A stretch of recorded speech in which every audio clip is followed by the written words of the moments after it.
નમસ્કાર મિત્રો, આજના સમાચાર દરેક ગુજરાતી માટે ખૂબ જ મહત્વના છે કારણ કે આ વાતો સીધી તમારા હક, સરકારી સુવિધાઓ, રેશન કાર્ડ, વીજળી, પાણી અને મળવાપાત્ર સરકારી લાભો સાથે જોડાયેલી છે। આજે સરકાર દ્વારા મહિલાઓ, ખેડૂતો, ગરીબ પરિવારો અને વિદ્યાર્થીઓ માટે કેટલાક એવા મોટા નિર્ણયો લેવામાં આવ્યા છે જેની સીધી અસર તમારા જીવન પર પડશે। તો આ વિડિયોને અત્યારે જ લાઇક કરો, આપણી ચેનલને સબસ્ક્રાઇબ કરો અને કોમેન્ટમાં ખાસ લખજો કે તમે ગુજરાતના કયા જિલ્લામાંથી આ વિડિયો જોઈ રહ્યા છો। 1 માર્ચથી નવો ફેરફાર। યુપીઆઈ અને હાઈ વેલ્યુ ટ્રાન્ઝેક્શન પર વધારાની સુરક્ષા। ડિજિટલ પેમેન્ટ કરવા માટે 1 માર્ચથી સિક્યોરિટી લેયર વધુ મજબૂત થઈ શકે છે।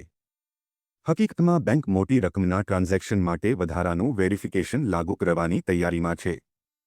જો તમે મોટી રકમ ટ્રાન્સફર કરો છો તો માત્ર યુપીઆઈ પિનથી કામ ચાલશે નહીં। બાયોમેટ્રિક વેરિફિકેશન કે વધારાના ઓથેન્ટિકેશનની જરૂર પડી શકે છે। તેનો ઉદ્દેશ્ય છેતરપિંડી રોકવા અને યુઝર્સની સુરક્ષા વધારવાનો છે। બેંક ખાતામાં મિનિમમ બેલેન્સ। દેશની કેટલીક સરકારી બેંક મિનિમમ બેલેન્સની ગણતરીની પદ્ધતિ બદલી શકે છે। પહેલા કોઈ એક દિવસ ખાતામાં બેલેન્સ ઓછું થયું તો પેનલ્ટી લાગી શકતી હતી, પરંતુ હવે એવરેજ મંથલી બેલેન્સ એટલે કે મહિનાના એવરેજ બેલેન્સના આધારે નક્કી થશે કે દંડ લાગશે કે નહીં। તેનાથી ગ્રાહકોને થોડી રાહત મળી શકે છે। જો મહિનામાં કેટલાક દિવસ બેલેન્સ ઓછું રહ્યું તો બાકી દિવસોમાં પર્યાપ્ત બેલેન્સ રાખી પેનલ્ટીથી બચી શકાય છે। ભાડુઆત અને મકાન માલિક માટે કડક ગાઈડલાઈન। 2025થી 26ના સંભવિત નવા ભાડાના નિયમો પ્રમાણે 1 માર્ચથી કે નવા એગ્રીમેન્ટમાં કેટલાક મહત્વના ફેરફાર થઈ શકે છે। હવે ભાડા કરારનું ડિજિટલ રજિસ્ટ્રેશન જરૂરી હશે। સિક્યોરિટી ડિપોઝિટ મહત્તમ 2 મહિનાના ભાડા સુધી સીમિત રહેશે।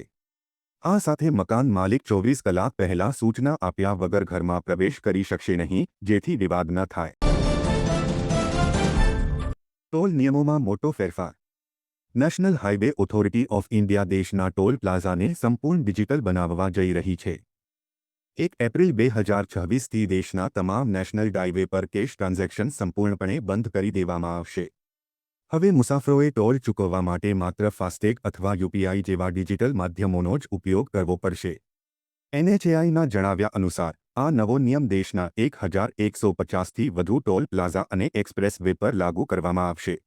સ્માર્ટ મીટર ફરજિયાત લાગશે। સ્માર્ટ મીટરમાં બિલ બાકી હોય તો ઘરની લાઇટ તરત બંધ થશે। સ્માર્ટ મીટર ધરાવતા ગ્રાહકો માટે મહત્વની જાણકારી સામે આવી છે। જો અચાનક ઘરમાં લાઇટ બંધ થઈ જાય તો તરત એ માનવું નહીં કે વિસ્તારમાં વીજ પુરવઠો બંધ થયો છે। પહેલા આજુબાજુ તપાસ કરો। જો પડોશમાં લાઇટો ચાલુ હોય અને માત્ર તમારા ઘરે ન હોય તો શક્ય છે કે લાઇટ બિલ બાકી હોવાના કારણે સ્માર્ટ મીટર દ્વારા પાવર કનેક્શન ઓનલાઈન બંધ કરવામાં આવ્યું હોય। સ્માર્ટ મીટર લગાવેલા ઘરોમાં બિલ બાકી રહેતા કોઈ આગોતરી જાણ વિના વીજ પુરવઠો બંધ કરી દેવામાં આવે છે। બાકી રહેલું જૂનું લાઇટ બિલ ભર્યા બાદ અમુક કલાકોમાં આપમેળે ફરીથી પાવર ચાલુ થઈ જશે। તેથી સમયસર લાઇટ બિલ ભરવું અત્યંત જરૂરી છે।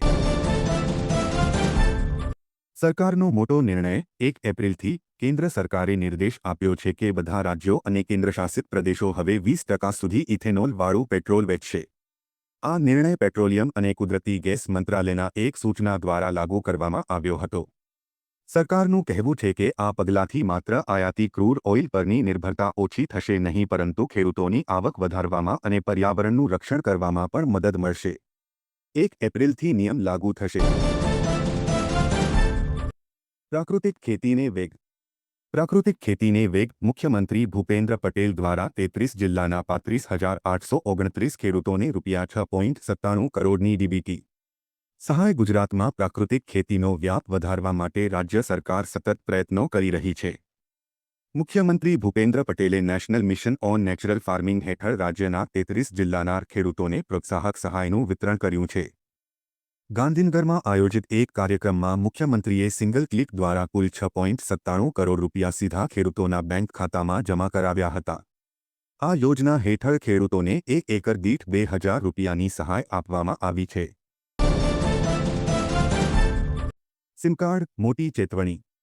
દેશમાં 21 માર્ચ 1926થી એક નવો નિયમ લાગુ થવાનો છે, જેમાં વોટ્સએપ, ટેલિગ્રામ અને સિગ્નલ જેવી મેસેજિંગ એપને સિમ કાર્ડ સાથે કનેક્ટ કરવાનું ફરજિયાત બનાવવામાં આવશે। આનો અર્થ એ છે કે હવે તમે તમારા મોબાઈલમાં સિમ વગર આ એપ્સનો ઉપયોગ કરી શકશો નહીં. રિપોર્ટ્સ અનુસાર સરકારે સ્પષ્ટ જણાવ્યું છે કે આ નિયમમાં કોઈ છૂટછાટ આપવામાં આવશે નહીં અને જે પણ એપ આ નિયમોનું પાલન નહીં કરે તેના પર કડક કાર્યવાહી કરવામાં આવશે. હવે આ એપ ફક્ત તે જ નંબર સાથે જ કામ કરશે જેનું સિમ ખરેખર તમારા ફોનમાં એક્ટિવ છે. ભારત પર નવી આફત. ભારતીય ઉપખંડમાં હવામાનમાં મોટો ફેરફાર જોવા મળી રહ્યો છે. હિન્દ મહાસાગરમાં સર્જાયેલું ચક્રવાત હોરાસિયો હાલમાં 260 કિલોમીટર પ્રતિ કલાકની પ્રચંડ ઝડપે આગળ વધી રહ્યું છે.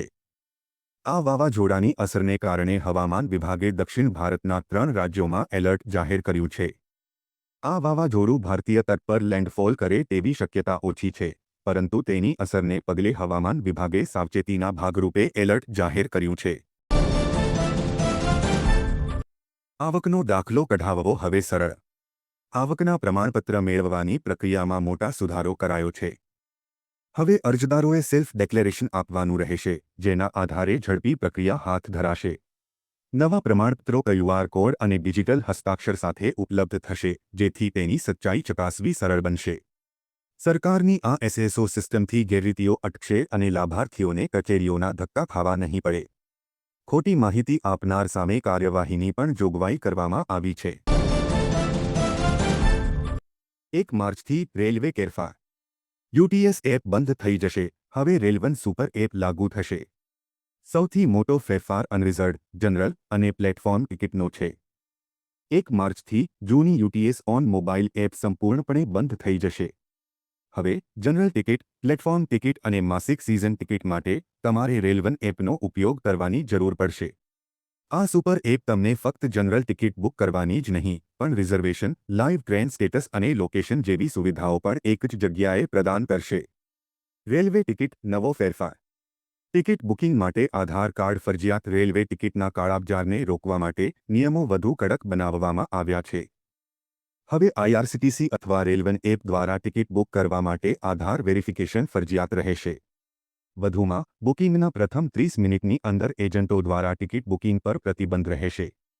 મુસાફરીની તારીખો બદલવી સરળ બનશે. સારા સમાચાર એ છે કે કન્ફર્મ ટિકિટ પર મુસાફરીની તારીખો બદલવી હવે સરળ બની ગઈ છે. મુસાફરો તેમની કન્ફર્મ ટિકિટ ઓનલાઈન બદલી શકશે. કોઈ વધારાનો કેન્સલેશન કે સર્વિસ ચાર્જ લાગશે નહીં.